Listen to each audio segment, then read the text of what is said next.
You want my face?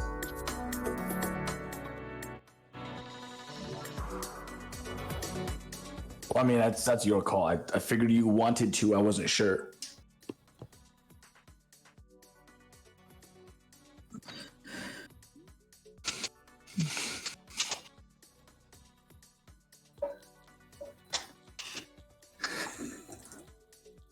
Yeah, I can hear you. A-okay.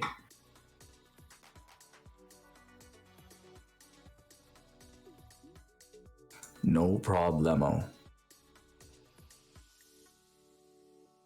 Oh, it was awesome, man. We had a great time. We're just chilling, playing some Orcs Must Die. Fabulous game. I strongly recommend it.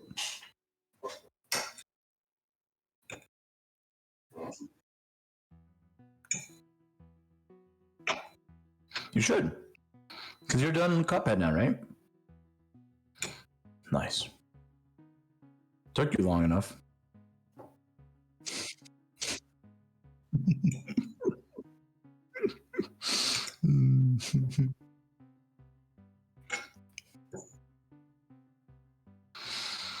I always crap on games that are supposed to be hard, just because mentally I'm like, you know what? It's not hard. If you allow it to hold power on you, then it's gonna be hard.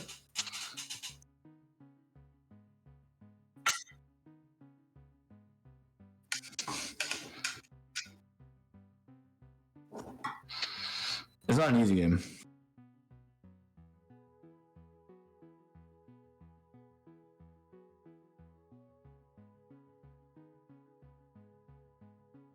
Totally.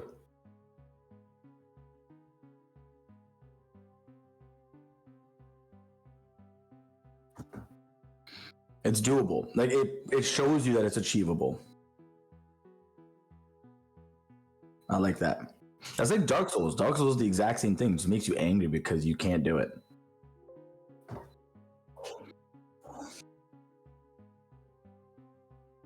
Yeah. And it feels so simple too.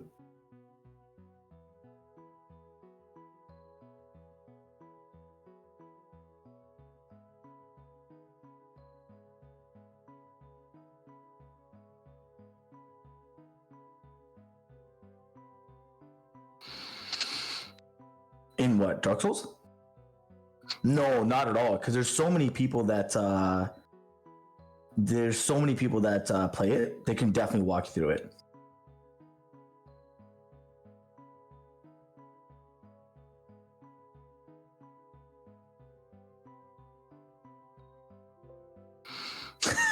Your chat's going off, man. I don't know. I don't know what I've done to deserve this from Vince. I love it. Vince is pissed. I don't know, man. I don't know. One day we'll find out. No worries. It will happen. Rabble. Ay, caramba. Freaking incredible. I'm so excited, dude. On Friday? I don't know, sometime on Friday, I'm driving down to Toronto. And from there, we're going to go and like, do a ton of activities and stuff for about a week. So for a week, I just will be about 2 weeks to be specific. because after we come back, we're gonna be doing other things like wine tours and whatnots when my brother's down too. So for about 2 weeks, I'm just gonna be completely non-existent on Twitch. My Discord will like get some attention from me, but that's it. Yeah, it's gonna be interesting. I'm very excited.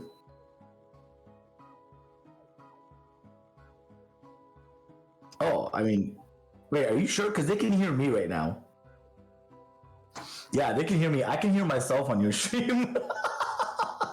That's, oh my god, that makes so much sense now. Because somebody up top said it's a one-sided conversation. That does make a little sense now. Oh my god. Well, whoops. I apologize that they had to listen to me this whole time only. No, that's all me. I wasn't I wasn't fully set up for all my stuff here for this so good.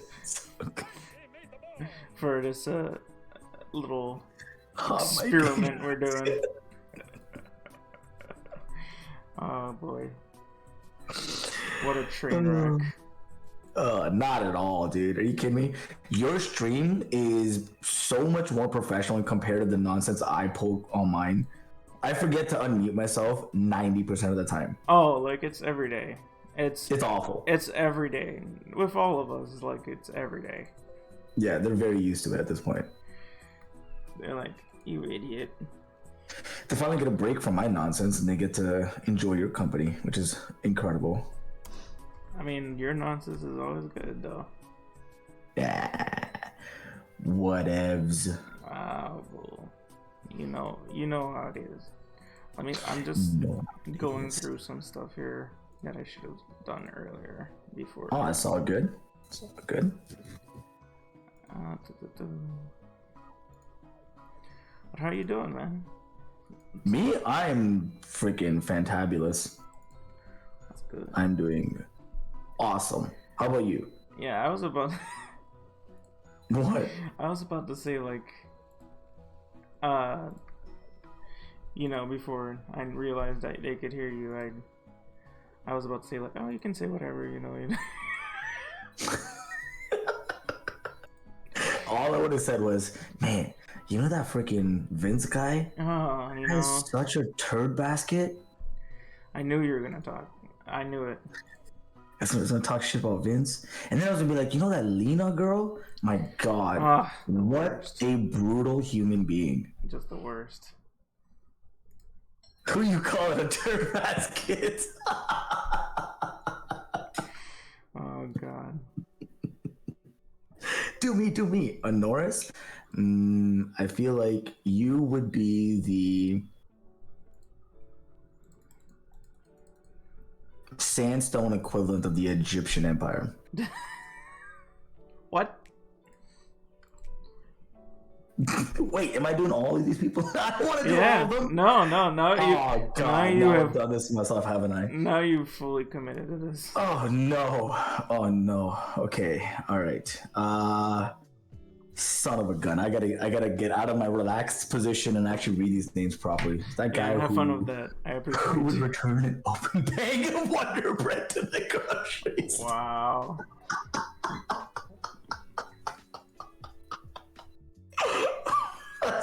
Just wow. That is so. I love that insult. That's amazing. Okay. I gotta go. Oh my god. I'm gonna have to go and cry after this now. I'm gonna go, Vince. Oh, I am 100% gonna cry. Into the chef about the shade of red his ketchup is. Oh my god. I'm gonna tell you right now that I'm gonna cry today. Oh, that's so good. Oh my god, you guys are amazing. That is a good insult. Dude, this very quickly shifted from me doing this to them to back on me. Oh, and I had no other expectation, and you said when you were doing it. Mm-hmm. I was like, yep, 100%. This is exactly what's gonna happen. I didn't mean to do this. This just kind of happened. It's all good. It always happens, man. Whenever you come on your stream, things are always good as a guy who complains the water is wet. Yes, how dare it? No. He's the guy that eats the pizza crust first. Oh, Yeah, that's a demon. Yeah. That's not cool. Not cool at all, my dude. What am I doing? Who does that? Is my question. Is what am I doing?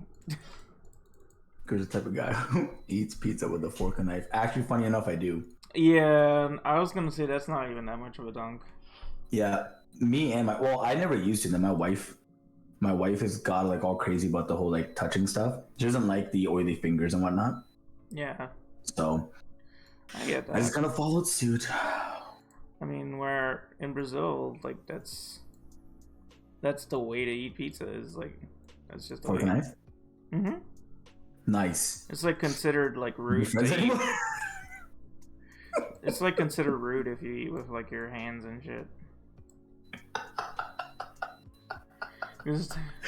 Oh no. That is brutal. That's brutal. I'm not fully okay with that actually. That's what the hell? These are amazing. Oh, I can't wait to use this on Beal. Oh, this is just all ammunition, man. Why do you love bullying Beal?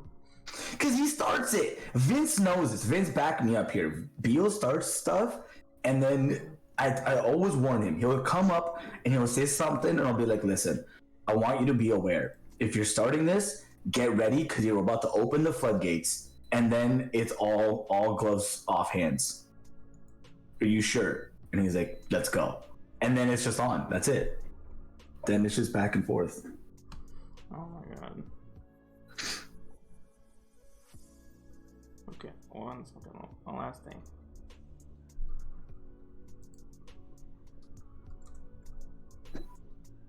Type of guy who starts cooking and then ends up making dry hamburgers. Oh.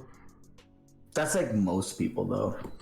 No, I feel like you cook for like half an hour and then the meat is still raw in the middle. Me? Like you figure out a way to do that. I definitely don't. That's definitely a you move. Who eats pears with the peel? Oh. That's a thing. You're supposed to eat a pear with the peel. I've never eaten a pear without a peel, to be honest. Yeah. Why would you take the time to peel it? Mr. Tom Tomato is the type of guy that eats an orange with the peel. Oh, there you go. That makes a little bit more sense. Yeah, definitely. You don't. Are you? What? Are you okay? Like. He gets in arguments. Yes. Barbarians. What? What? We are correct. You're the kind of person that like eats you eat a hard-boiled egg without like taking the like shell off. All right, how about this? I'll do a poll to see who is on the right side of this right now. Do you peel This is like your pears? This is the new like pineapple on pizza. Yes. No, that is. Why is there a person called Mr. Maspog? I don't know. I noticed that too. There you go. What? Oh. Excuse me? What is happening? Do I peel my hairs? Yes, you do peel your hairs. You're supposed to.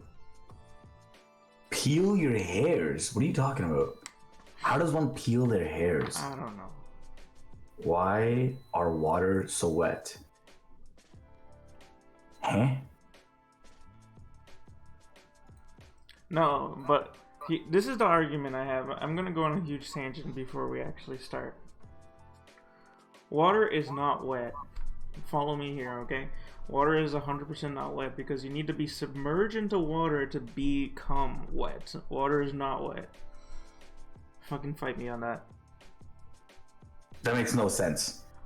Water conduces wetness, but water itself is not wet. Yes, water is wet. It's a liquid. Can you prove water is wet? Yeah. It's a liquid. That doesn't mean it's a wet.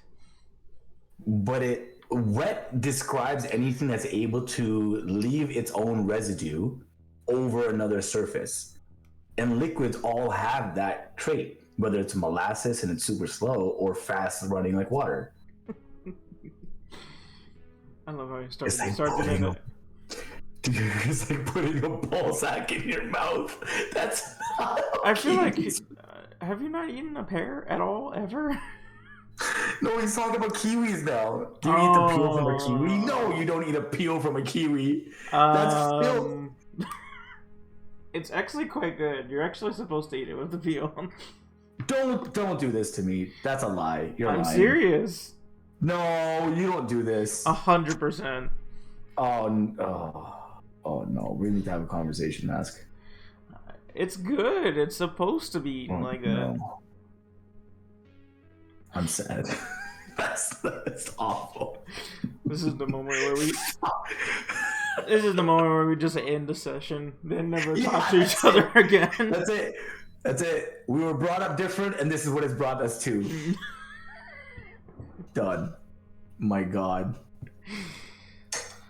Well, anyways, ready to get started?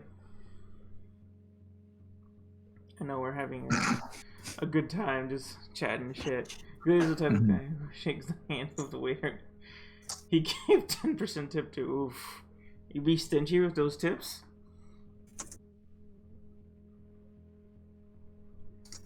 Oh, see, Gray Man understands what I'm talking about.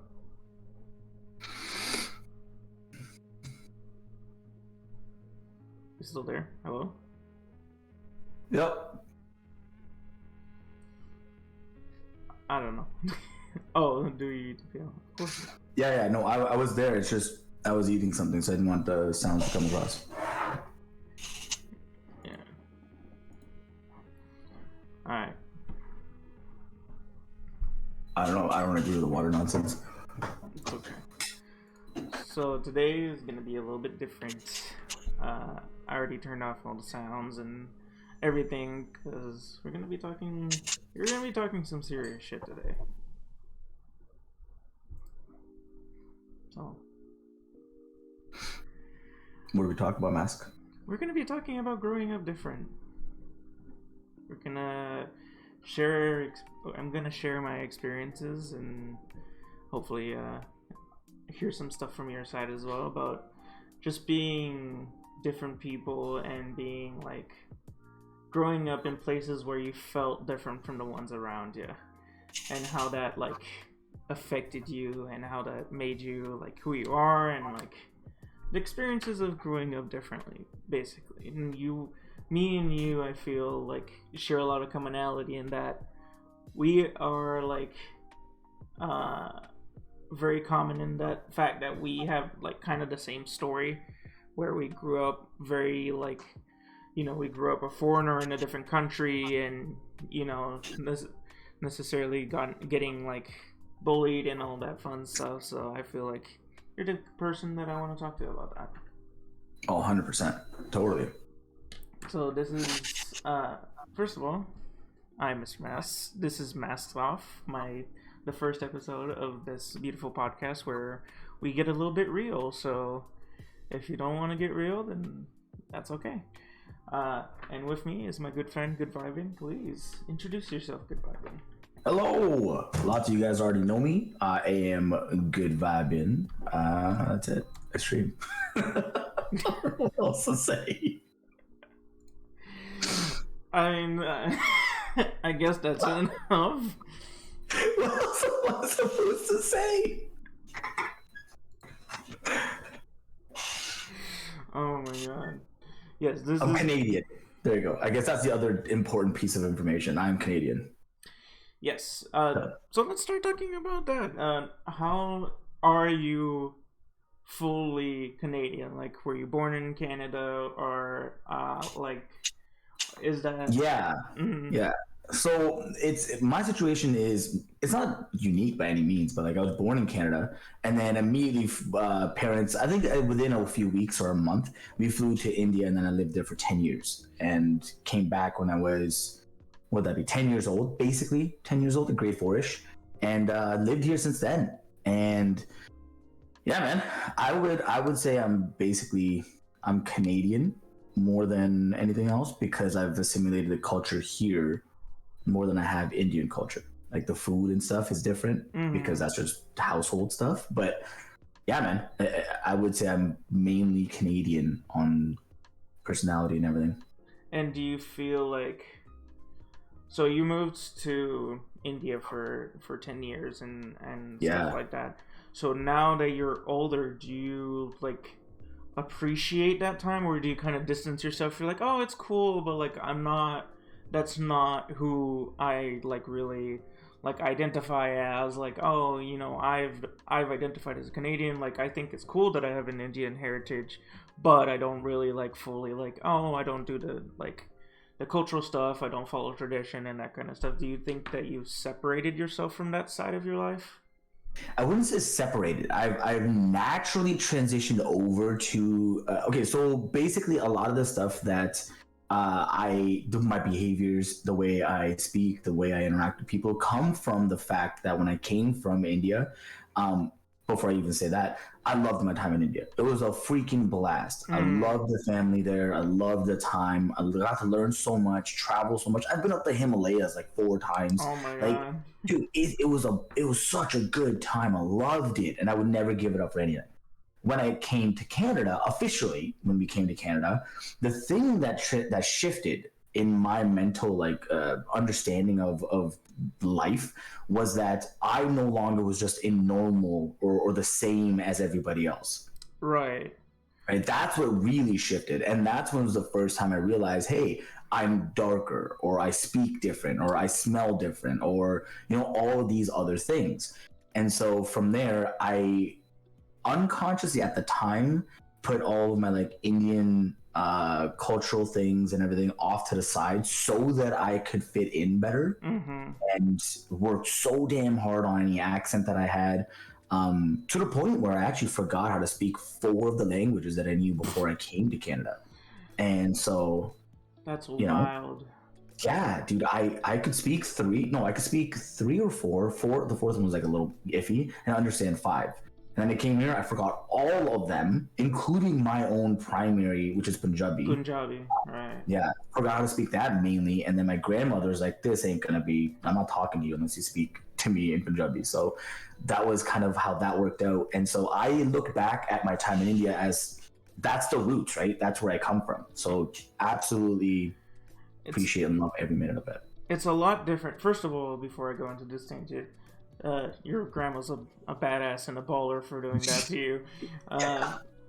It's interesting because now that we're older, we can sit back and like fully be like, oh my god, it's so cool that I have this history and that my family has this history. But it's so hard to understand that when you're a kid and other kids are making fun of you because of it. Like, how cool is it that I moved to another country when I was 5 years old. I already knew like 2 languages. I already had like, I had family on both ends. I went to like the United States every 2 years, which a lot of Brazilians like, never leave the country per se.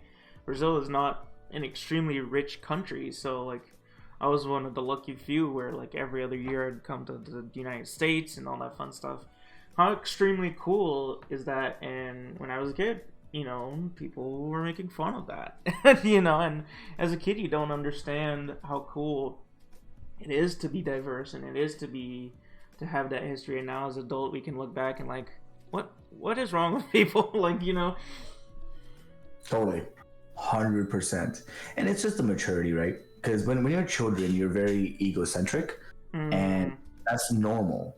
It goes from everything is about me to most things are about me. And then when you become older, you start to give that agency away, because you understand you're just another person in society. You're just another person of the community and another family member. You're not the family member, Right. Like you're not.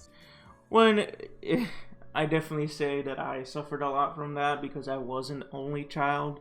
So I did go through a lot of like, oh, it is all about me, like kind of situation. Because in my family, it kind of was. That I was the only one besides my cousins, but like my mom and my dad only had me. Mm-hmm.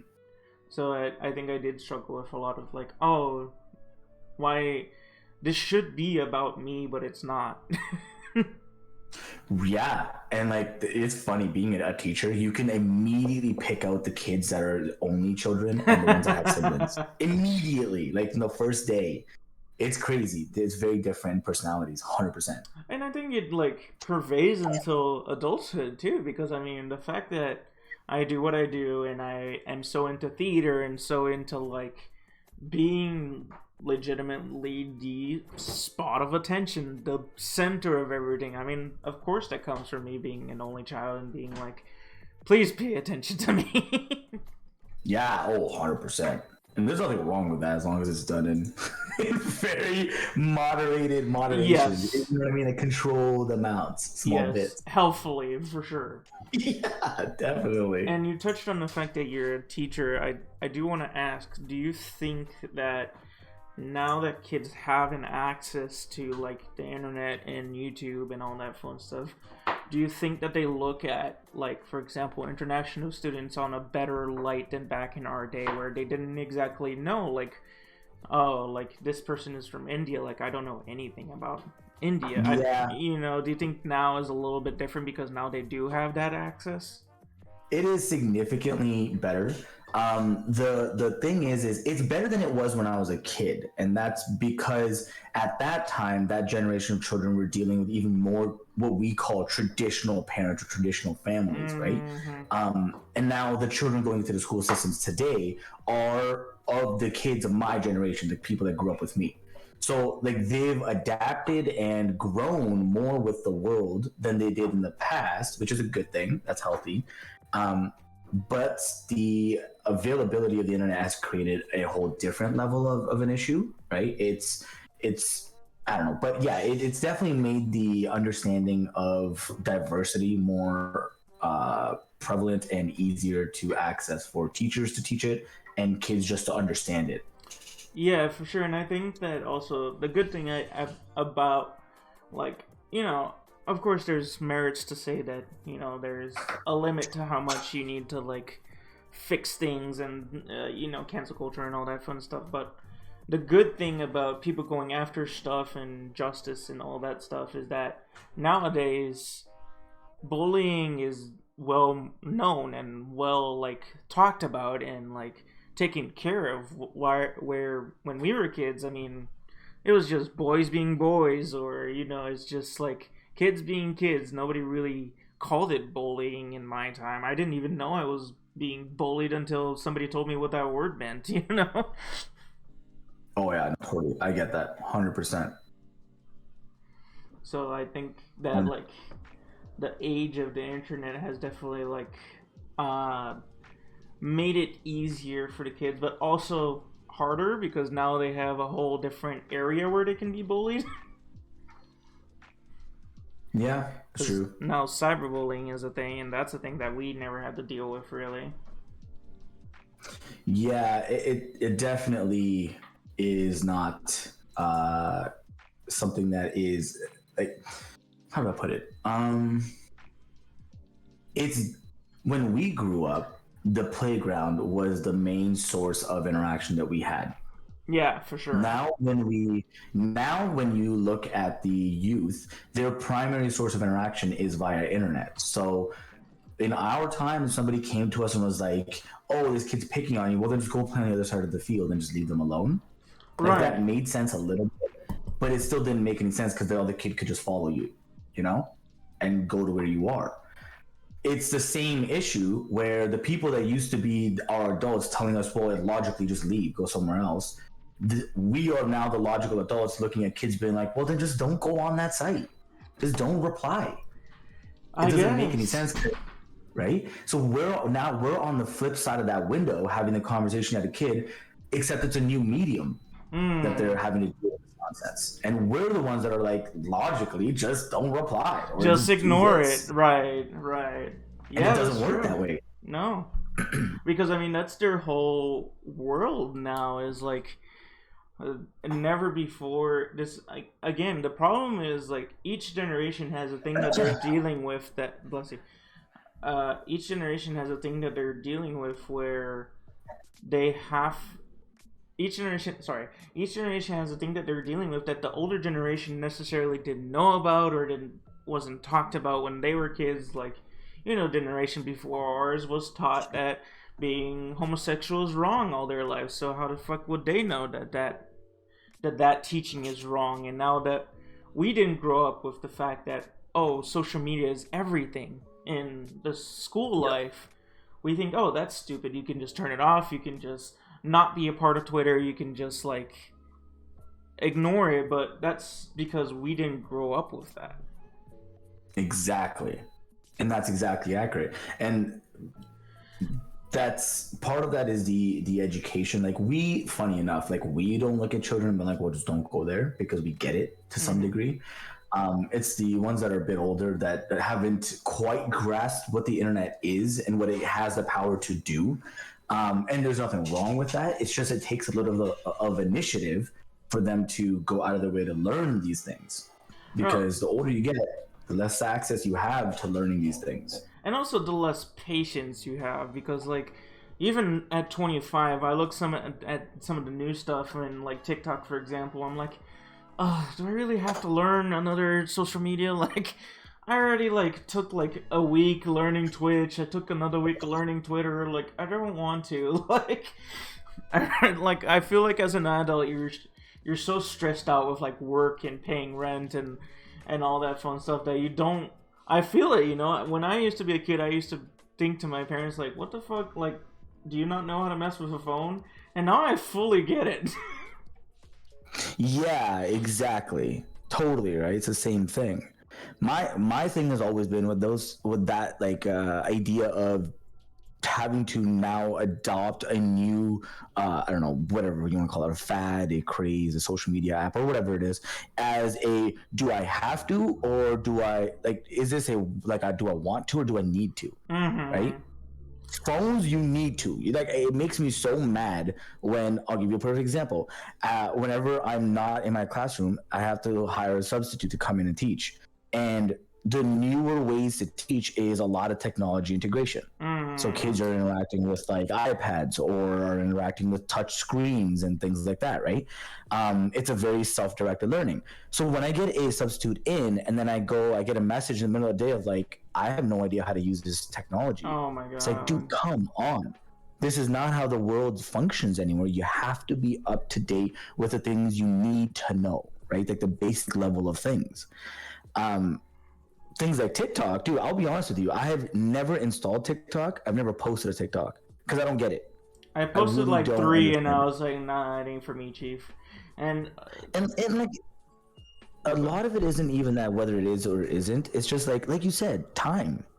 I don't have the time for that, man. You know? And I get, and like, kind of changing the topic but staying on topic with Mr. Tom Tomatoes. We do have a chat going on during this podcast. Mr. Tom Tomatoes' question about, with focusing on ability, are you better off with or without internet? I do think that I understand that there needs to be a new way of teaching kids where it does involve technology and stuff like that. But I think that as parents and as teachers, we're kind of pushing them too early into this. And I know that sounds weird. Yes, they should have interactions with it. But, I didn't have my first phone until I was like 13. Well, now, like, I've seen 6-year-olds with like an iPhone and all that fun stuff. And I don't know, maybe I'm just getting old and not in with the times, but I think that there is like a danger there because we're not necessarily going to be watching them and, helping them throughout the whole process. They're mostly going to learn it all by themselves. And when you're 6, I don't know, that seems a little dangerous to be learning shit by yourself on the internet. Yeah, that's a failure on parents, honestly. Yeah. Like that, it doesn't make any sense for a kid so young to be having any devices independent. None. I think yes. I think yes, it's important to like in schools to have like computer class or technology class where let's learn how to download an app and blah blah blah. because that's essential. You're gonna have to do that, you know. And most of the time, they'll learn by themselves, and it's fine.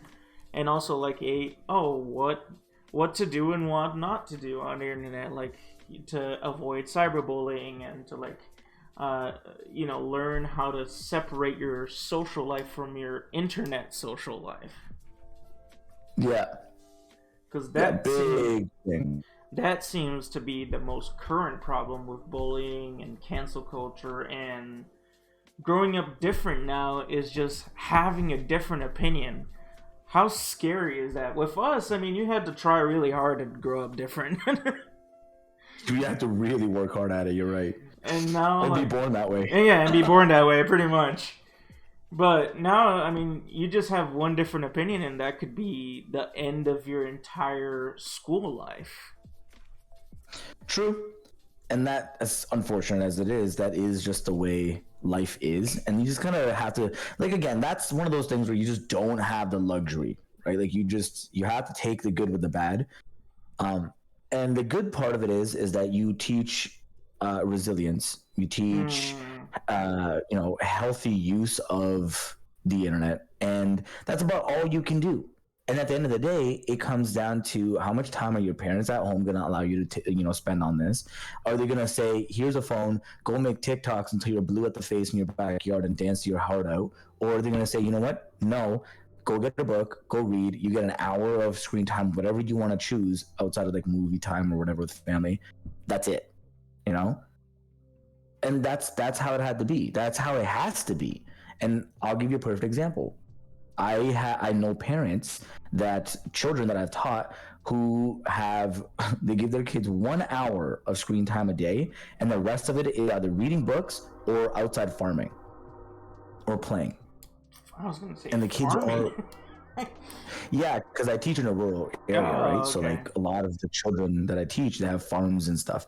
But those kids are brilliant. They're super intelligent, unbelievably respectful because they get it. Right, like they listen, they understand. I think that's mega important because I feel like I think there was a weird generation between, like, kind of like our generation, but a little bit older, where they like didn't know what to do, and a lot of our parents, I think a lot of us have like a lot of gripes with our parents in our generation, so we didn't know exactly how to parent. So a lot of people in our generation just gave the kid a phone or a TV and just let the kid be raised by the TV kind of situation. And that has been happening for a while. I mean, since the 80s, I know people that have said, yeah, my kid was raised by TV, you know? Yeah, exactly. And that's a failure on parents. That's not kids. No, absolutely. Right? If you don't have time to fully indulge your kid and to fully, like, give them the experience of you being a parent, unfortunately, you're not doing it right. And maybe take a parenting class. I don't think it's the person's fault if they are trying, but they're not succeeding. Maybe they just don't know how, or maybe they didn't have a good example in life, you know? Totally. 100%. I think that's why it's really important. We're now circling kind of into the idea of perpetuating certain habits and traits. And it's really important that the newer generations take the good and leave the bad, because then otherwise you have this infinite loop of just perpetuating the same awful behaviors, and you give to the next generation, and they don't know any better, so they do the exact same thing, and then you never break out of this cycle and never grow with the time. And that's really bad. Yeah, it is really bad, because I mean, like, for us, it's so hard because, we grow up being made fun of things that we can't control, like our looks and our accent and our nationality. Like, we didn't choose to be born where we were born. We didn't choose for our family to be where they're from. And now, I mean, we're proud of it and we love it, but, I think I can say with confidence that at least some point in time, both of us were like, why couldn't I have just been born normal, quote unquote? Dude, at some point, that was like 6 years of my life. The first 4 to 6 years of my officially living in Canada experience was that. Yeah. Every, and I'm not saying like once in a while. I mean, every single day I'd come home and be like, what the hell? Why do I have to be this way? It was awful. And that's crazy, dude. That's just so insane that we both have gone through that. And like, I wasn't even like, I think you have the difference of having a little bit of the racial thing in there because of your color and your, you know, your beautiful skin complexion. Yeah. I didn't even have that, and I still got bullied out of, you know, just for being different and for having an accent and being from the United States and being chubby. And also I was very easy to make cry, which wasn't a good thing for me. Yeah, 100%. That's, and you know what? That's, again, as unfortunate as it is, that's a failure on parents because they didn't teach their children tolerance. They didn't teach their children acceptance. Because we interact with people on a daily basis where we're like, you know what? That person sucks. That's an awful human being.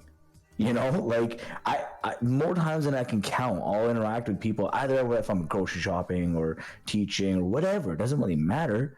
You meet these people, and you're like, dude, did you just crawl out of a rock? What's wrong with you? Yeah. You don't go out of you don't just immediately just spout that out. That's not accepted either. No.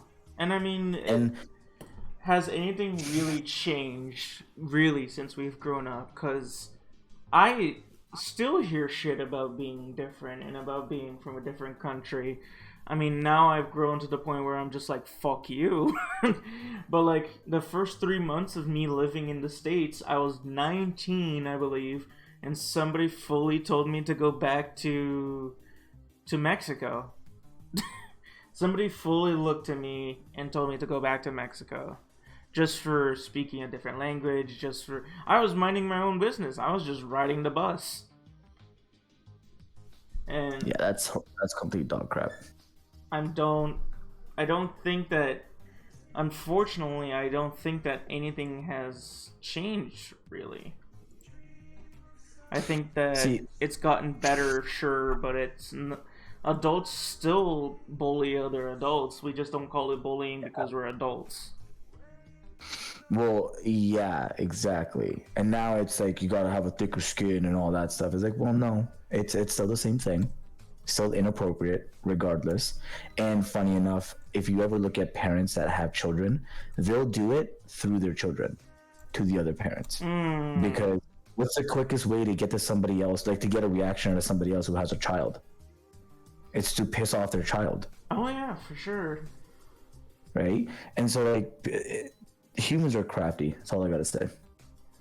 And vindictive and ignorant and self-centered and. Good time, man. It is real unfortunate that that's the type of world that we have created, but it exists, and so we just have to figure out how to navigate it. And if we can successfully navigate those landmines, I truly believe that there is a wonderful future out there for everybody. I do think so too, and I think with this new movement of people being more aware of other people's sentiment and trying to be more understanding, like for homosexuality and, you know, the civil rights movement and, you know, all that fun stuff that I normally don't talk about because I don't like talking about politics. I think it's going in the right direction where we are caring about those individuals and we are trying to stand up for them. Maybe sometimes people go a little too far with like cancel culture and, you know, internet mobs and lynchings and all that fun stuff. But I think it's coming from a place where we want to change and we want to make a better world for those that did grow up different. And as Mr. Grayman said, there's a lot of things that make you different. There is no such thing as normal. Maybe you have ADHD. Maybe you have autism. You're in the autism spectrum. Or maybe you're homosexual. Or maybe you don't identify as a specific gender.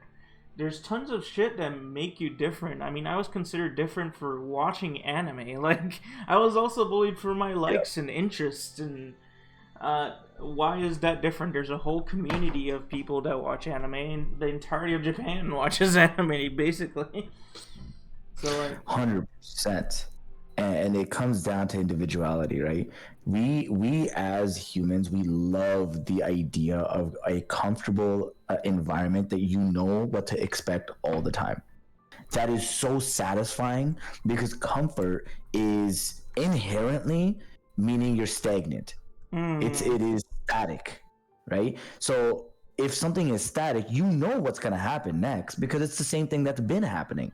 So if we combine Gray's comment and we combine Roxy's comment, we end up getting an environment where there is an anomaly in that comfort, that static expectation. And those anomalies are individuals that define themselves and don't just follow the herd.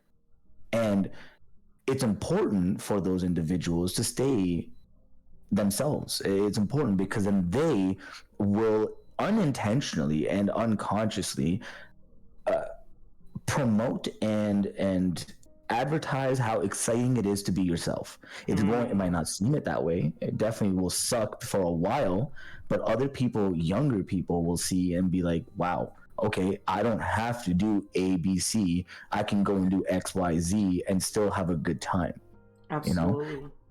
And the other thing I've recently started learning, I've noticed, it's not recently learned, but I've noticed more and more, is that when you're a child, you have to conform to certain expectations of among your peers and of your adults. But the people that pick on you when you're younger, they just reflect and mimic and just spout the same stuff they hear at home. You don't really have many thoughts of your own when you're a child. When you get older, you start to come into your own. There's more people available to you. There's more groups that exist that you can, associate with. The best thing that ever happened to me when I was younger was going to grade 9, which was gonna happen anyways. But before in grade 8, I thought to myself every day, I was like, this is it. I'm stuck with these idiots for the rest of my life, for my education life, and I'm gonna have to deal with this nonsense forever. Are you kidding me? But I had my grade 8 teacher come to me and said, hey, it was really weird, actually. Funny enough, my teacher, for some reason, I don't know if they did it because of the circumstances that were happening or just because they wanted to, but all the grade 8 teachers at that year, they decided to do like a sing party of what high school everybody was going to go to. I don't know why, but the day before, and there's always the feeder schools. The teacher came to me and she's like, hey, listen, I noticed you don't have yours submitted in, but here's the list of all the schools that the other kids are going to choose, just so you know what's happening. And so I literally looked at the list. I was like, here's one that nobody's going to. I'm going to that one. That was it. I wanted a fresh start. Right? I got lucky because the teacher, she kind of knew, she understood, but I got lucky in that sense. And when I went to high school, I realized, oh my God, there's Indian kids here. There's schools that have other Indian kids that like are like this. What? So then like I got to interact with them, and that was really cool. So I got a little bit of my culture. Then there were the kids that were gamers and all this other stuff. There's chess club, and then you find your own people, and they exist. You just got to stick in there. Keep a strong head on your shoulders. It's tough. It's really hard. I can admit to that. It's not easy even for me today at times. But if you can, you come out that much stronger. If you can, you come out that much more resilient and more successful in the future because you know what to do in the next time something like this happens. It's so helpful. I know. I think that's the most important thing somebody could ever say about this subject is keeping your true self alive through the bombardment, through the bullshit, through the just the attacks is the most important thing. Because if you let that part of yourself die, if you hide it, or if you try to hide it or try to become a new person to fulfill what these people expect, that is the moment where you lose. That is the moment where you're not fully able to become the person you were supposed to be. And there's no such thing as, you know, fate and anything like that, but I feel like it's important to keep yourself, because you're gonna become a better person if you stay strong, and if you, like, as you said, you're gonna, in the future, you're gonna become a better adult because you're gonna know what to do in those circumstances.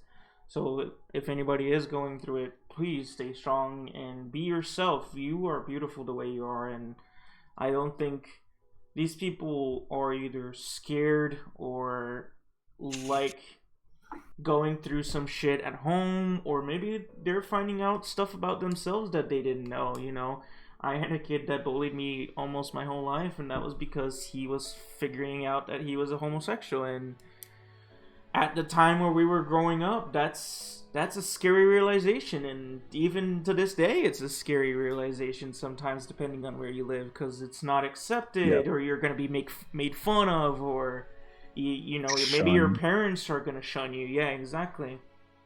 Yep.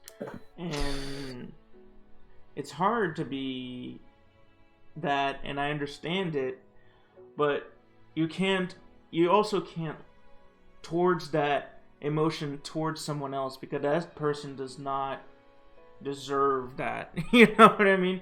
You gotta figure yourself out, and you gotta be like, okay, this is who I am, this is fine, and find as Good said, you gotta find the people that are like-minded, and or maybe are more accepting towards that, because those people will save your fucking life. I'll tell you right now, the nerds, the nerd club, the bullied club, or whatever, the losers club as it calls it, they fucking saved my life. I mean, the fact that I found kids that even played video game once at the time was absolutely insane to me, because I had been made fun of it for a long time. When I found my first anime friend, I was like, wait, you know about fucking anime? Did you get bullied too? And he was like, yeah, of course.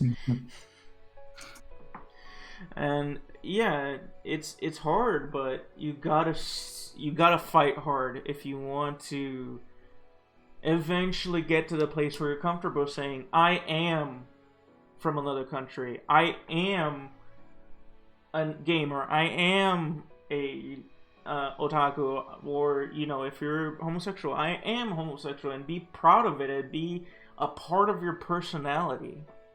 100%. It's so critical, and not enough people do that. That's the unfortunate part. Not enough people just understand that today isn't the end. Today is just one day. Just another page in the chapter. I mean, that's it. A lot of, and it's gonna be hard, guys. We're not trying to be fluffy and be like, oh, once you accept yourself, it's gonna be easy. No, it's not gonna be easy. No one has an easy road. Some people have it easier due to birthrights and, you know, luck and all that fun stuff, but it's never gonna be fully easy. Happiness is something that we all have to pursue. Mm-hmm. And it's hard to get to.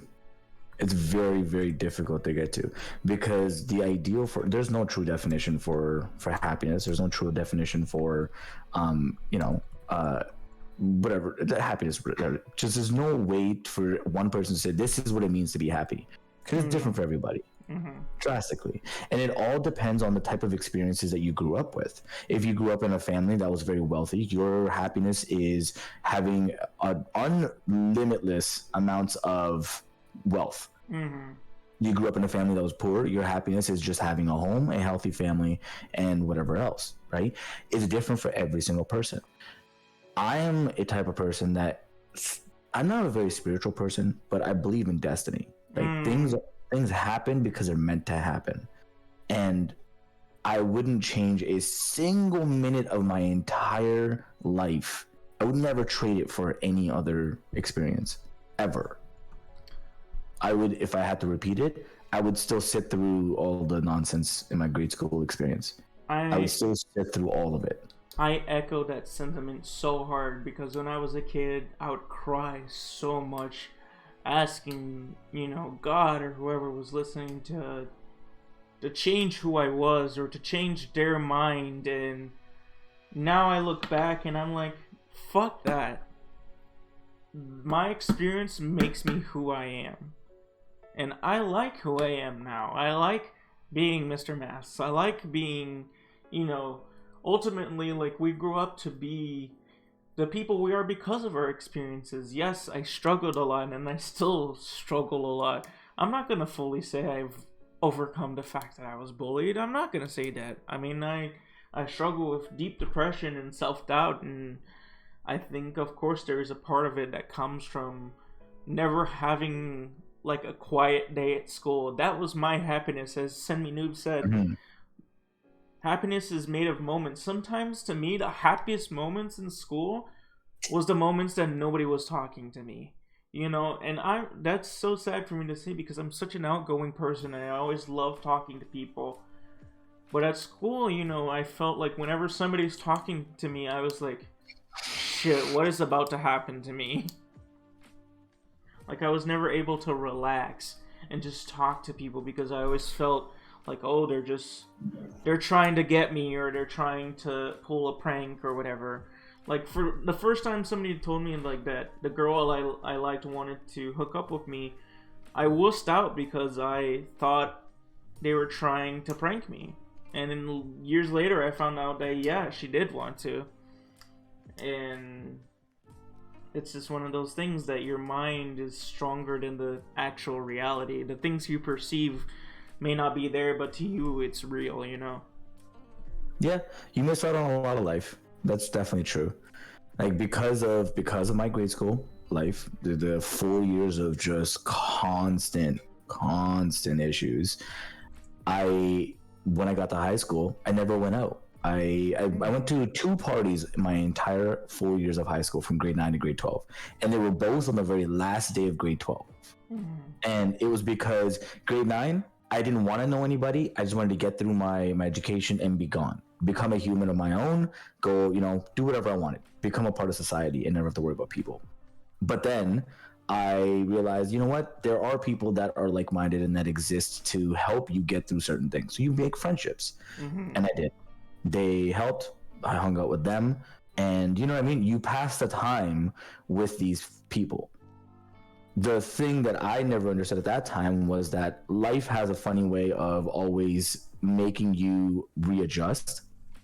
And so I left high school, went to university, which at the time was what, you know, my parents wanted and everything. I definitely wasn't mature enough for it at all, but did that and realized, you know what, this is not what's for me. I need to go and do something that I truly am passionate about, which was children.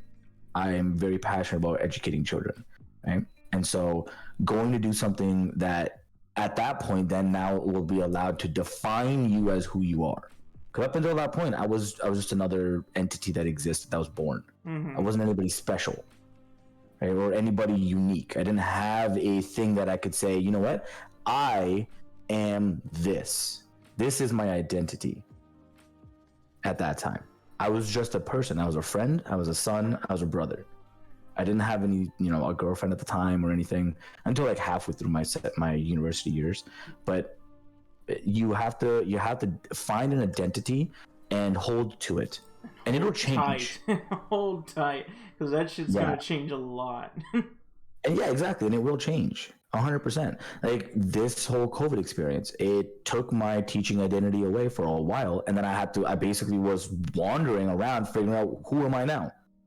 You know, and you have to restart, but being mature and doing it the correct way is really important.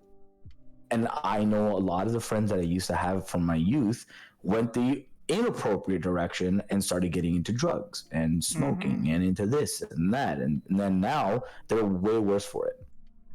And that's, unfortunately, sometimes they get into that and that becomes their identity. And that's unfortunate. That's very unfortunate and very, very hard, because they definitely went through something and they're definitely going through something, and hopefully they find the help they need to get out of that identity of being into drugs and you know, not being in the best situations. And if you don't mind, I'd like to impose two things on what you just said to me. Number one, I think from what you said, I think that you always were going to be a teacher, because like the way you were treated and the way that that specific teacher kind of saved you from going further into it, I feel like you were always going to be like, shit, I need to help kids too. Because you went through that and you were like, well, none of my teachers helped me, so why don't I become the teacher that helps? So Yes. I feel like that is a very important part of your history, because that's the point where you like, I am going to be the difference. Are you going to save everybody? No, but you're going to be the difference. If you're the difference to one kid, you've already done your job. 100%. That's all a teacher ever wants anyways. And the other thing is, your identity right now is my best friend, number one. One of the kindest people that I've ever met. You're a loving husband. You are an amazing teacher, even though you're not currently teachers. So your identity does not rely on only one thing good. You are now a streamer, an entertainer, a wonderful person, and just so kind and so thoughtful. Your identity has evolved so much that now, yes, you are the beautiful brown man, you are the beautiful Indian man, but that's just a part of your identity. That's the thing. When you get older, your identity evolves. You're not just, you're that weird kid, or you're that blah, whatever. You are so many things. You are so varied and so beautiful. We're all like this is gonna sound like I'm such a hippie, but it's fine. We're all such a beautiful spectrum of colors. We all paint a different picture. 100%. And we're not done, is the thing. We're only 25, and you're like, what, 26, 27, somewhere around there? Nope. More? Less? Close. In just over a month, I'll be 30. Oh, Jesus. Yeah, I'm an old man. I'm just 25 and you're just 30. I mean, we're still painting our pictures. Our identity is not done. Maybe someday your identity will involve being a father, or your identity, you know, is going to change to being a full-time streamer. You know, we don't know what it's going to become, but it's important to stay true to yourself and to your beliefs. 100%. And it's important to have that, but it's also important to understand that having the tools to identify when it's important and to have that identity shift and when it's necessary is very, very critical. Having those tools in your tool belt and in your repertoire means that when that shift comes, because it's inevitable, it's not that it's if, it's a when, right? Mm-hmm. Like you said, someday will become a father, and that's an inevitable. I know that's a when, not an if. I wasn't sure, because I don't think we've ever talked about if you and your wife, so I was like, maybe he wants to, maybe not. I mean, I'm just saying it in the sense that, like, I know this is this is something that will happen in the future, right? And so and it always will be, right? And coming out of grade school, you're going to go into high school, you become a young adult. That's a shift in identity. Then after that, you become an adult. That's a massive shift. You go to live on your own, different expectations. People look at you different because you're a working member of society and not just somebody who's hanging around skate parks or at the mall all day, because you don't have that time anymore. You have expenses, you have bills, you have now parents that might be getting older, and you have to start taking care of them. You have siblings that might be struggling or that want to go to get a higher education, but you can't afford it, so you want to contribute and help them get there. Like, there's a lot of identity shifts that are gonna happen no matter what happens, but you have to have the tools ready to adapt and allow that change to exist. Because if you fight it, dude, you're going to be left behind and forgotten. Because when I was younger, this is really interesting, actually. Now, the more I reflect on it with this whole master's degree that I did, a lot of it was go reflect on your time. Why do you want to do this? Reflect on where you come from. Reflect on it. A lot of course material was that. And when I reflect back, there's a few very, very key moments in my life. And they don't have to be massive. One of them was I was at my grandma's house, and I don't remember who it was. It might have been a friend or a family member, was wearing a shirt. And on the back, it said, change is inevitable. And I remember talking to my mom or my dad. There was one of them two were there, one of my parents. And they said to me, change is forever existing. It's a constant thing that will happen. You are not. you can choose to change with that, with time and when adapt, or and survive, or you can fight it and then be forgotten by time. Yep. And I think right? that's important as well, because we've been not preaching, but we've been giving advice on staying true to yourself and all that fun stuff. But also, there's a counterbalance. Nothing is like white and black. Nothing is like just, oh, do this and you'll be fine. There's multifaceted things. Yes, be yourself, but also don't be afraid to change either, because change is good. Change is a process that we all go through. I mean, look at me. I went from being in Brazil to coming to the States to go to college, and originally I wanted to get a doctorate. That's how ambitious I was when I first came. To, oh shit, my family didn't support me and now I don't have money. To, oh shit, I'm working 3 jobs and my grades are suffering. To, oh shit, I have to drop out of school. So that was like a period of a year. You know, I went from having these big dreams of a doctorate and school and, you know, American life and blah, blah, blah, to, fuck. I need to give up, and I need to work, and I need to sustain myself to follow up on this decision of changing countries, because that was more important to me than my decision to study. My decision to come to the States was more important to me. Right. Because all my life people were like, oh, you're never going to make it, or we're not going to support you, and blah, blah, blah. But I was like, fuck you. I'm going to do what I want. Yep, exactly. And I struggled because of it, but I stayed true to myself, and because of that, my life has undergone drastic changes in the last, like, 6 years of my life. I went from, you know, having a ton of friends and partying to working a shit ton and not having much friends in real life, and, like, changing states. I've changed 3 states since I've moved to the United States. I've lived in 3 different states in 6 years. So, like, change is inevitable, and sometimes you gotta embrace it. Sometimes you gotta, like, be adaptable and keep your head on a swivel, as they say, and just go with the flow, fly by the seat of your pants. Yep. Just take it for what it is and go forward. And I think that's part of the reason why I am the way I am, because I'll be honest, you know this, because you and I talk about this stuff relatively, like, frequently, more than I do with anybody else, really. But I am always at like 110%, always.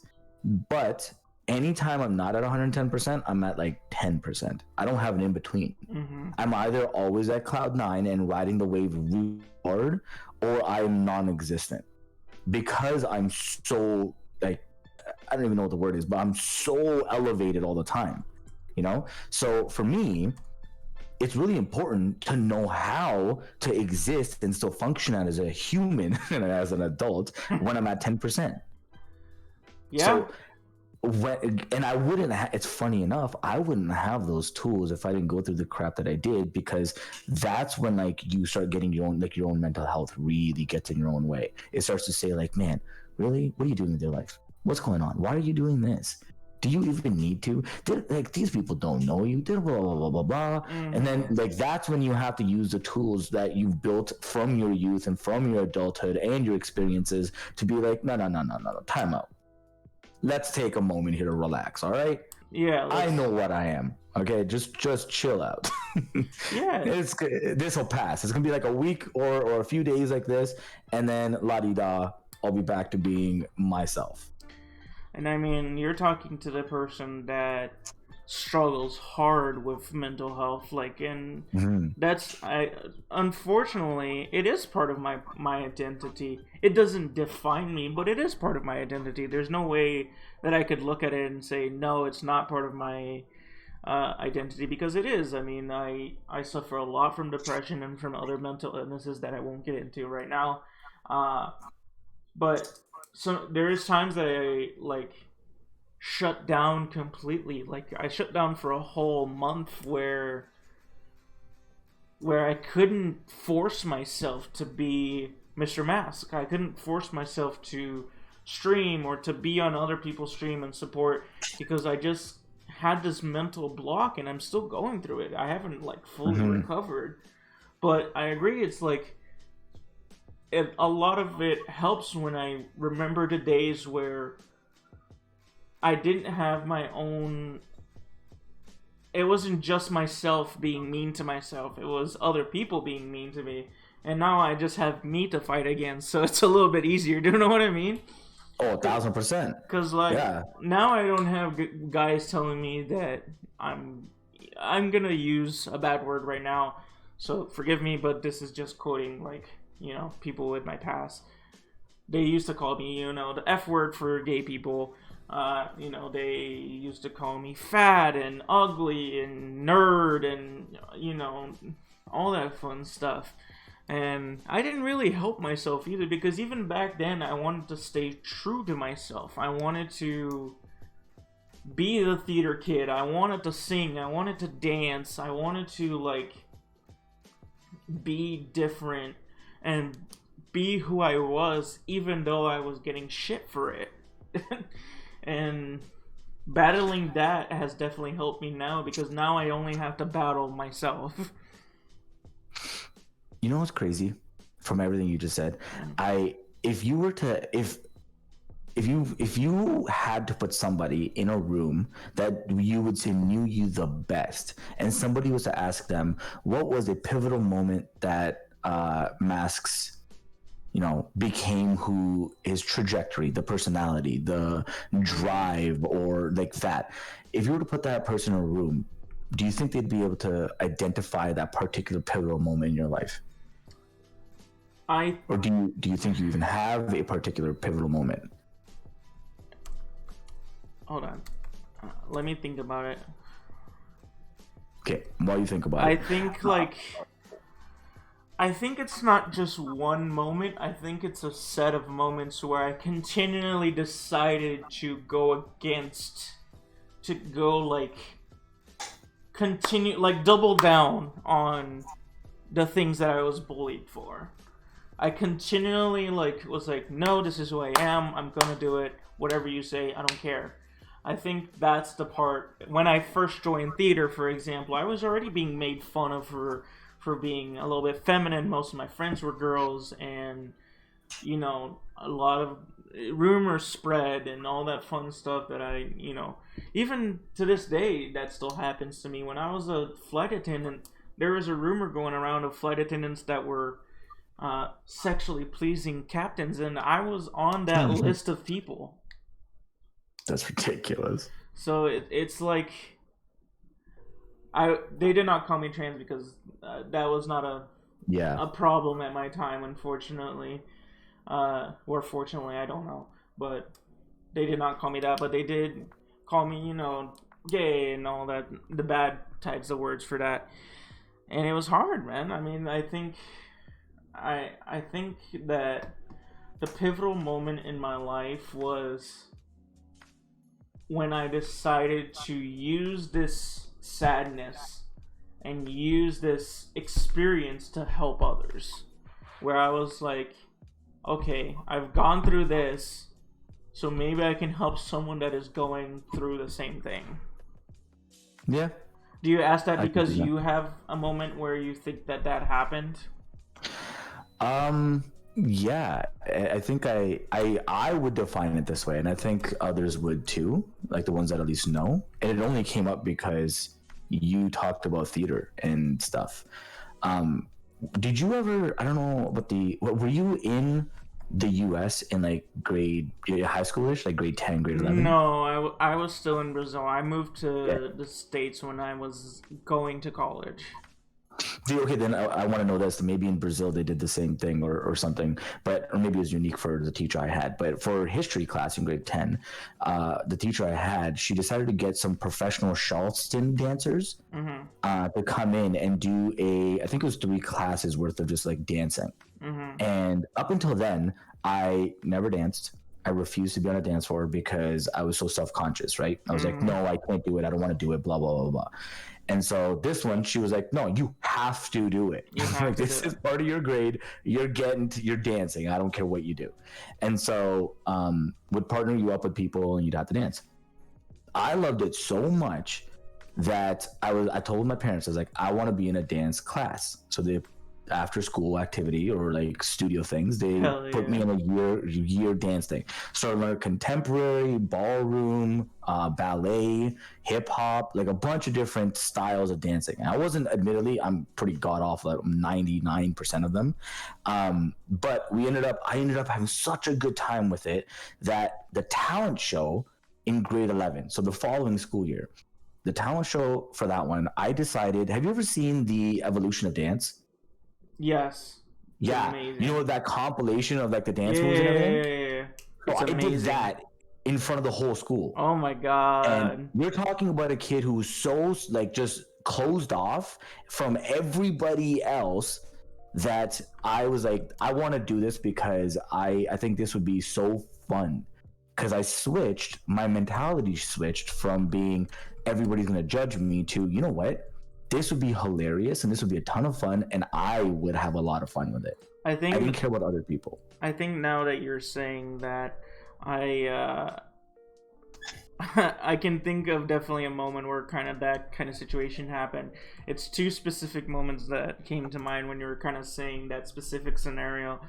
I think my first ever play, because I remember, like, I didn't get into theater until I was, like, maybe 14, which is kind of late in theater world.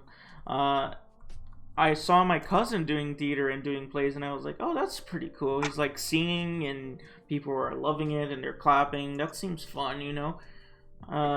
And I was like, maybe I should try it. So I ignored everybody that said, oh, you're going to get made fun of or blah, blah, blah, and I went to it. And then my first play came around, and my first play was a very interesting one. We decided, the teacher said, you guys can do whatever play you want. What do you want to talk about? Like, what do you want the play to be about? And we were like, a bunch of teenagers, we were like, oh, we wanted to do it about sex, because, of course.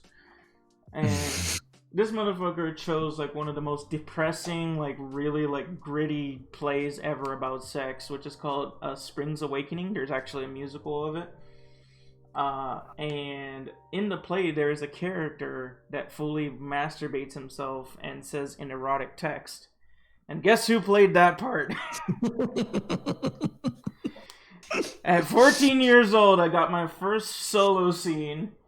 And I came onto the stage, and then I acted like I came onto the stage. I love it. So, yes. Is there a video of this? Yeah, oh yeah, of course.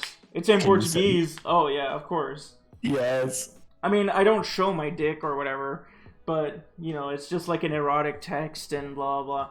But the thing that changed my whole entire life was, so in Brazil, I don't know how, I do know how theater works here, but in Brazil, most plays, unless they're a musical, you don't get claps in between scenes. You just get, you know, a full applause at the end or whatever. Mm-hmm. At the end of my first solo scene in there ever, I got a standing ovation. Ooh.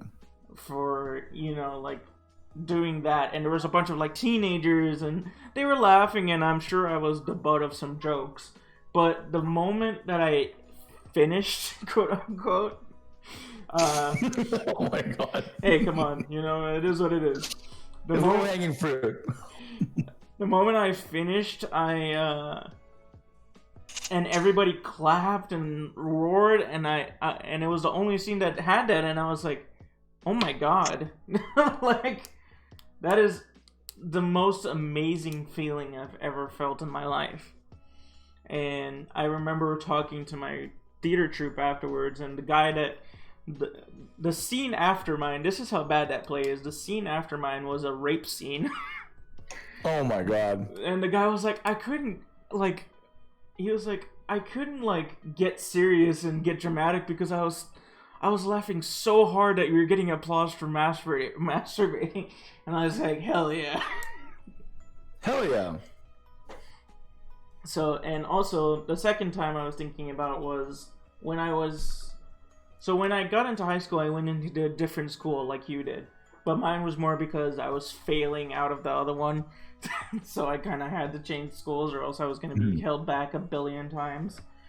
And I changed schools, and then on my like second year or third maybe, I was like, you know what? These people are still making fun of me, even though I'm in a different school. Let me show them what I do and why I think it's so cool. So I asked the teachers and I asked the school. I was like, can we hold like our performance here? And they were like, hell yeah. So I got my troupe together. We did our other play at the school, and all the people watching were my classmates and the people from school, and that was me being like, sup, you want to make fun of me? Like, it was so not cool, but I thought it was so cool that I was like just showing two middle fingers to them to like be like, I don't care that you're making fun of me, I'm doing what I love and having a good time. That's it right there. That to me is a pivotal moment, because you shifted from what are they gonna say to how can I have a good time.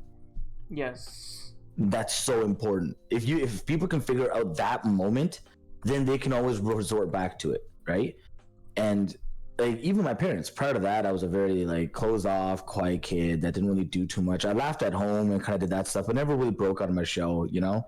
Like car rides, never really sang my heart out or sang out loud or any of that stuff. I was goofy. Now, dude, they can't get me to shut up. Now I'm in the car and I'm singing the whole time, and they're just like, can you just please turn off for like 2 minutes for the love of God? Can you be quiet? Yeah, no, I refuse. No, but like, you know, that's basically what it comes down to. Is just, you have to be able to find the fun for yourself, and people that like it, they'll gravitate to it. Though that ones that don't, they'll turn around and walk away, and that's okay. And like, it was a thing where like that definitely pivoted, because when I finished, and the play I did at school was the last play I ever did in Brazil.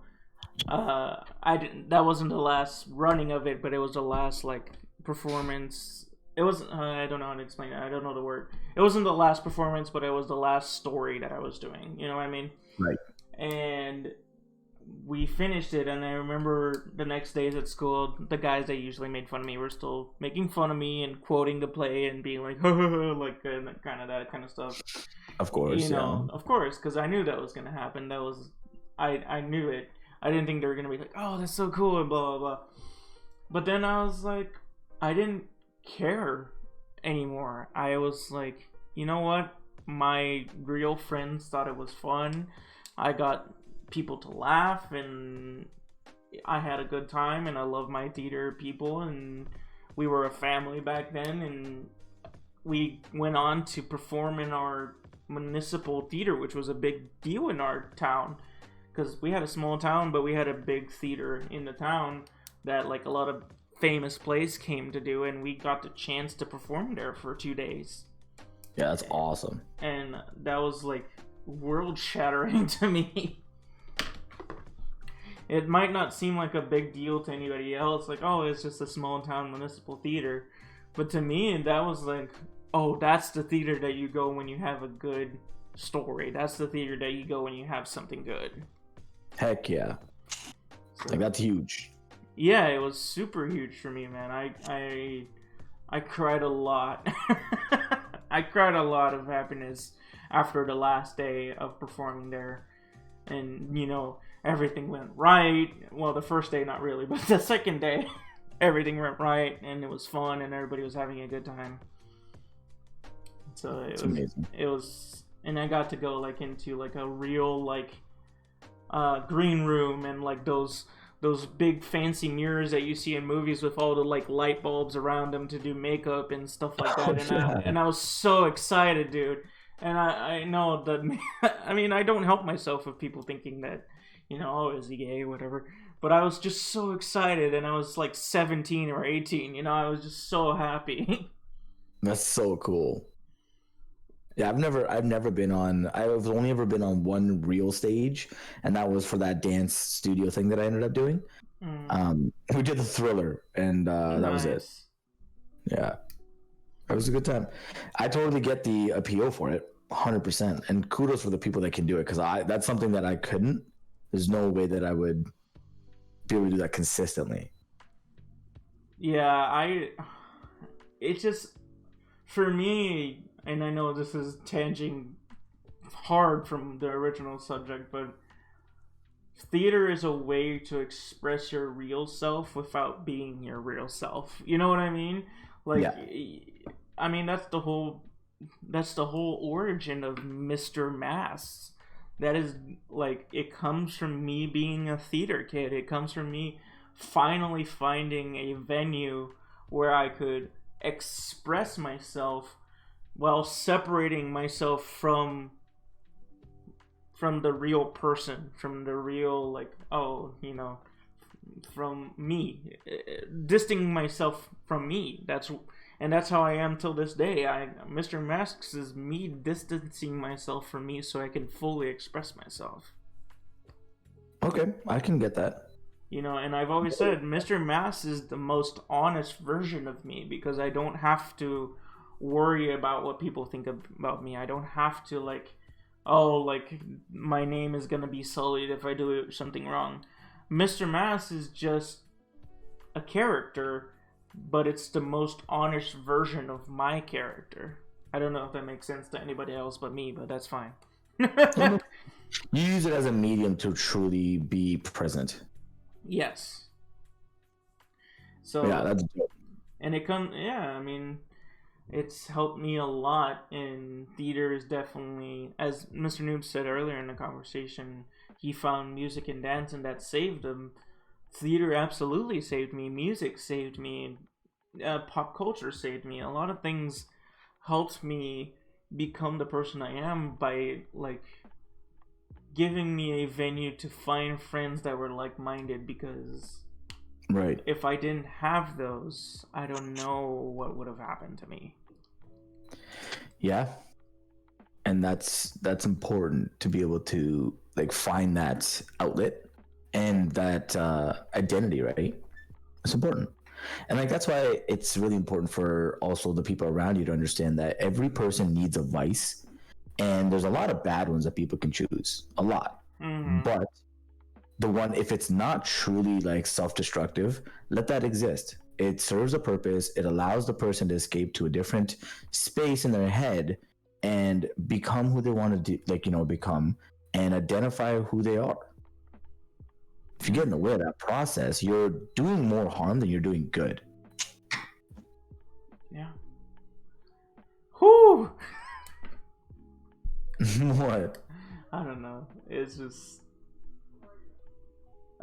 this is a conversation that is and will always be hard for me to do, because I think the kid inside me still like has that like, oh, I wish I had been different growing up. But then, the more I think about it and the more I talk about it, it's like, no, like I need to be who I am.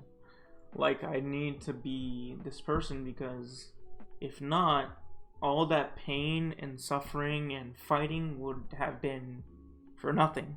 You know what I mean? Yeah.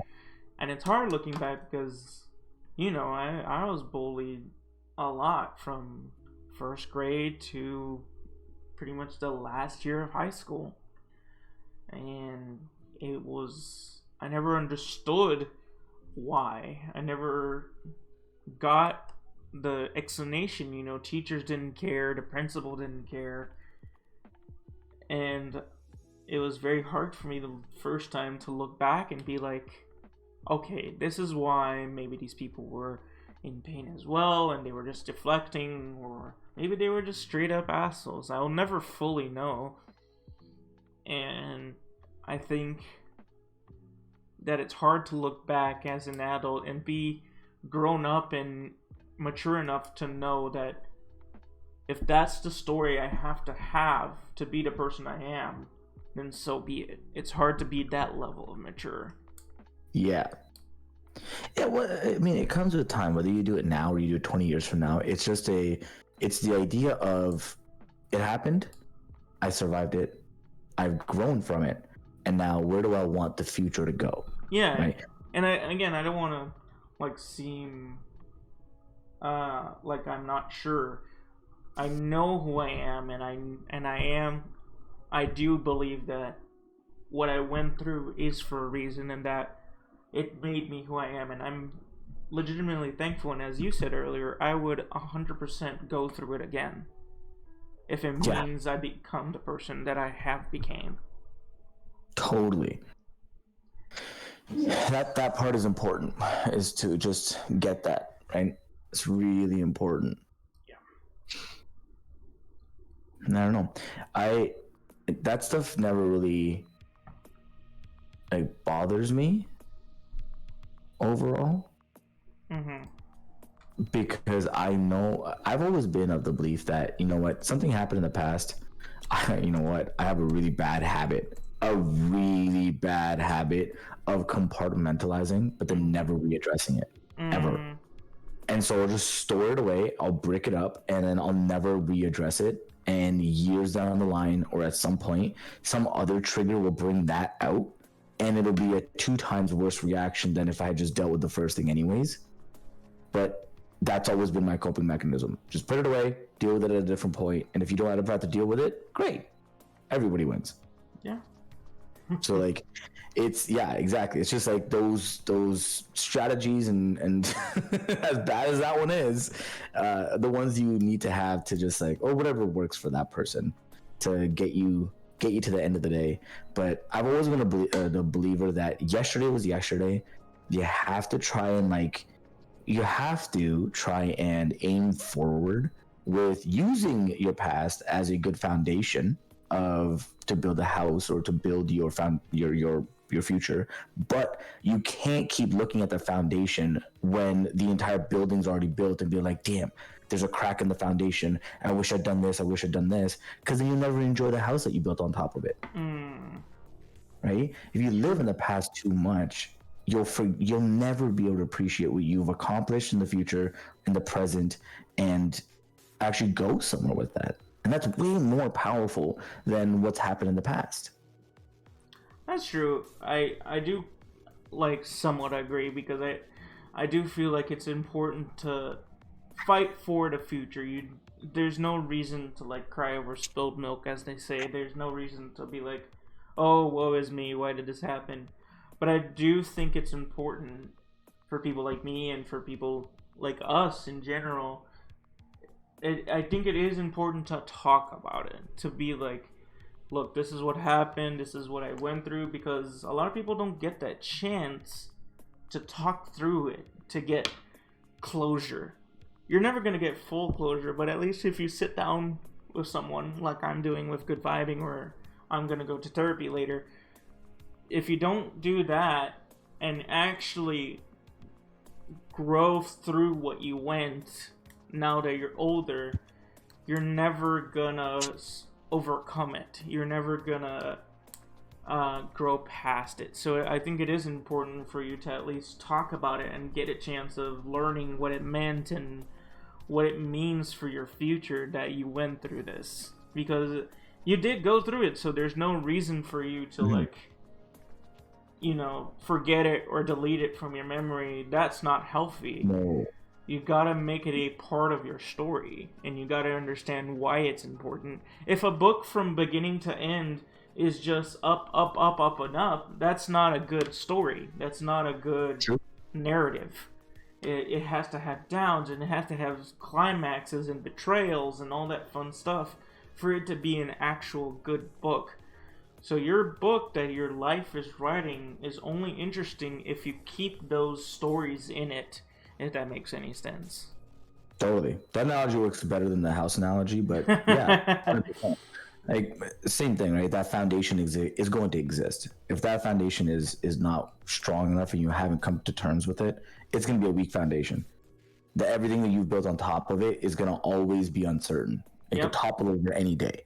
So you have to come to terms with, you know what, this happened. I acknowledge it, and I will do whatever I need to do to come to terms with this thing that had happened. And now, what do I do using this knowledge, using these tools I have acquired via either to come to terms with that experience, or the tools that I learned through that experience to now carry me forward is really important. I never went to therapy. I really didn't talk to anybody about any of the stuff that I dealt with, but that was because the tools that came out of it at the ending were good enough for me to compartmentalize everything and store it away and never have to deal with it. But let me ask you this then, because I feel like we talk a lot about this kind of stuff, and we kind of have been there for each other and trying to talk to each other as much as possible. How do you feel now, where we're going towards the end of this session? Do you feel like you're not significantly, but like, do you feel like you're happy or feel a little bit better now that you have talked to somebody about it? In all honesty, I don't feel any different. You don't feel any different? No, and it's only because I have come to terms with my experiences years ago. Hell, I came to terms with it when I did that talent show, because I realized that, you know what, life is about being yourself, being happy with yourself, and doing things for yourself. When I came to that conclusion, everything in the past I buried, and I was like, you know what, that's fine. That stuff happened. I'm going to use the tools that I learned from that day to move forward. And I started building new, and there's a whole separate conversation that I could have on why I am the way I am, and it's very different, and we'd be here for a very long time. But I don't want to have that conversation because it's different. Like, maybe next episode we'll get into what makes GuudVibin tick. Oh, dude, it's complicated. It's a whole thing. Really, technically, I don't really know, but I don't think any of us do know what makes ourselves tick. But yeah, man. Honestly, it's for me. I've been very content with my experiences for a very long time now, and so whenever somebody brings up the conversation, I have the truthful conversation, and I'm very direct. I'm very upfront about what had happened, how it affected me, what I did with that information, and then it doesn't, you know what I mean? It's not like it's a weight lifted off my chest or off my back, because I'm already so comfortable with that information and with that experience. Yeah. And that, I mean, you're one of the lucky few, and I mean, I'm not taking away from your experience, because you battled hard. Lucky is definitely one of them. A lot of things had to line up very well for it to be that way, and some of those things are that me and my brother have a relationship that I would be impressed. It'd be hard pressed to find other people that are as tight and close and loving and, you know what I mean, amazing with each other, siblings, as me and my brother are. That's great, dude. I literally moved to the opposite side of the country, and my brother found a job 2 hours away from me, flew over there as well. And I didn't ask him to. Nothing. You know? And like, that's the type of relationship him and I have. And it's important. A lot of things had to be just right for me to be the person I am today. And not everybody has that, unfortunately. You know, yeah, that's what I was gonna say, is that I'm not, I don't want to say strong enough, because I don't feel like that's the right word, but I'm not to that point where I'm fully able to just, you know, fix myself and be strong enough like that. So talking to you and doing this has made me feel extremely better, and I really appreciate you. Good. That's awesome, man. I implore people, and trust me when I say that this hasn't like changed my demeanor very much. I don't mean that to say that therapy and talking about your experiences is not a valid way no. I'm saying for me and the way I exist and the way I function, it doesn't do the same that it might for you, right? Yeah, for sure. And everybody experiences things differently, and everybody needs different kinds of therapy too. There's not just one kind of therapy and all that fun stuff. Like me, for example, I might need medication. Therapy is probably not enough, you know. So there's different facets of that, and I just felt like saying then thank you. Like I appreciate the time that we spend, and this is, I mean, we're doing it for a recording, but this is not the first time that we've done something like this. No, not at all. I truly appreciate you, my friend. I'm glad I could be a part of it, my friend. This was awesome. Yeah. So I think think it's time to move on. And thank you guys for joining us on this wild ride on our first little episode of Masks Off, the podcast where shit gets real. My friend GuudVibin has been amazing. Thank you so much, GuudVibin. Let people know where they can find you. GuudVibin. That's my Twitch channel. Twitch.tv/GuudVibin. Yeah, that's all I really do. I don't do YouTube very much anymore. And yeah, I'm on vacation right now, so my hours are all janky, man. You talk about janky hours. Have you seen my stream schedule? Yeah, but I mean, still, it's a little bit different. It's a little bit different, you know? No, for sure. Yeah, go check out GuudVibin. It's GuudVibin for the audio only listeners. His name is going to be in the title, so just look him up. He's on Twitch. He's a wonderful man. He's a beautiful Indian man. He's fun. He's entertaining. He's kind. He's a teacher, and he's sexy as fuck. I'm not gonna lie. He's low key hot, and apparently he has a girthy dick. But more on that next episode.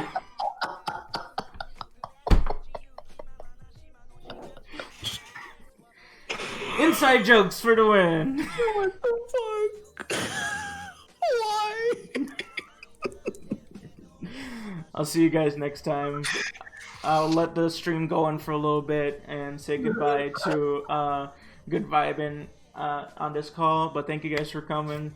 And check this podcast out when it comes out in its full glory. I will send that link everywhere, and I'll see you guys next time.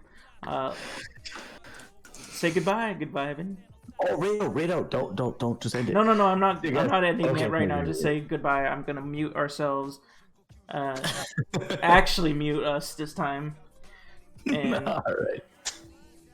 So say goodbye, GuudVibin. Bye-bye.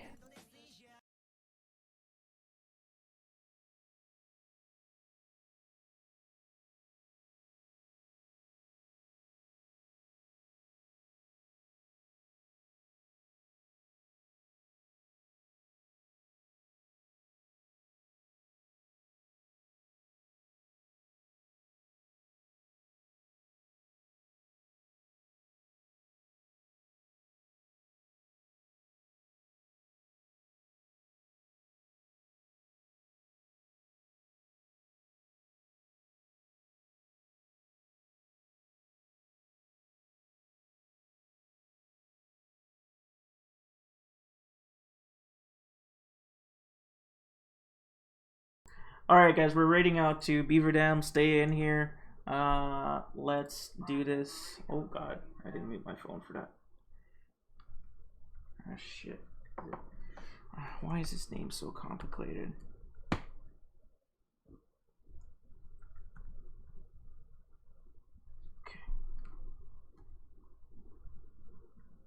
Cool. Alright, it is now time to take off our masks. Bye bye.